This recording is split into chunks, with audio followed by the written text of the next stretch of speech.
وقالوا الحمد لله الذي أذهب عنا الحزن إن ربنا لغفور شكور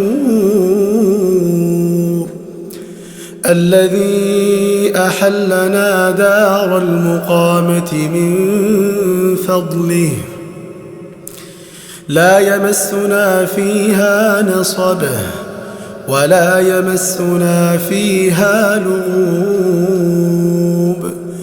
أعوذ بالله من الشيطان الرجيم. بسم الله الرحمن الرحيم. إن الذين يتلون كتاب الله وأقاموا الصلاة وأنفقوا مما رزقناهم سرا وعلانية يرجون تجارة لن تبور ليوفيهم أجورهم ويزيدهم من فضله إنه غفور شكور.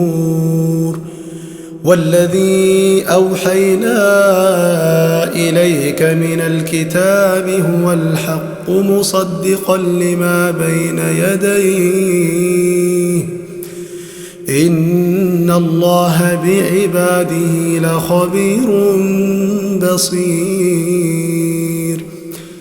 ثم أورثنا الكتاب الذين اصطفينا من عبادنا فمنهم ظالم لنفسه ومنهم مقتصد ومنهم سابق بالخيرات بإذن الله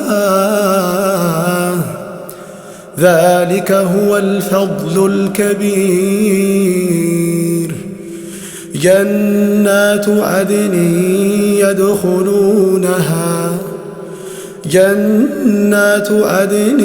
يدخلونها يحلون فيها من أساور من ذهب ولؤلؤا ولباسهم فيها حرير.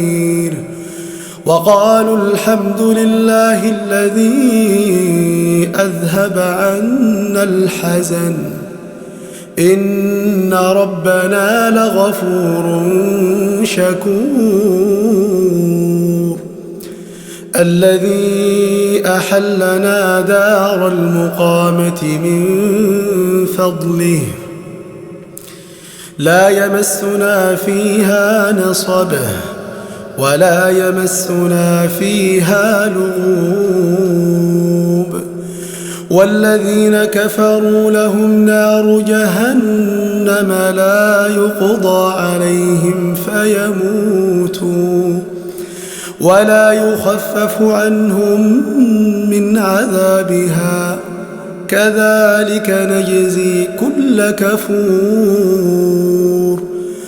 وهم يصطرخون فيها ربنا أخرجنا نعمل صالحا غير الذي كنا نعمل أولم نعمركم ما يتذكر فيه من تذكر وجاءكم النذير